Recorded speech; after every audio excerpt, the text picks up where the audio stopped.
আজ দিদি বাড়িতে রান্না, তো সেখানে যাওয়ার জন্য বেরিয়ে পড়েছি, রেডিও হয়ে গেছি। তো যাওয়া যাক। ফাইনালি দিদি বাড়িতে চলে এসেছি, আর এসেই দেখি মা বোনপোকে খাইয়ে দিচ্ছে। দেখছো কেমন দুষ্টুমি করছে।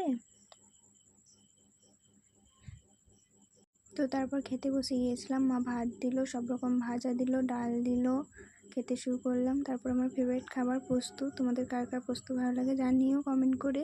তারপর মাছ দিয়ে গেল, আর আমি মিষ্টি জিনিস খুব একটা পছন্দ করি না বলে আর কিছু নিই। খেয়ে উঠে দেখি বোনপো শুয়ে আছে, খেলছে, মা দিদি আছে। দেখেছো কেমন হাসছে, প্রচুর দুষ্টু, প্রচুর বদমাইশ, ছটফটে।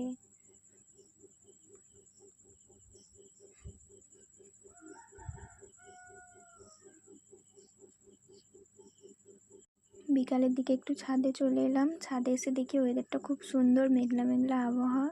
তো বন্ধুরা, তোমাদেরকে বলি, আমি এই ফার্স্ট টাইম ভয়েস দিয়ে ভিডিও বানাচ্ছি, জানি না কতটা কি ভালো হচ্ছে। তোমাদের সাপোর্ট চাই, প্লিজ তোমরা একটু সাপোর্ট করো।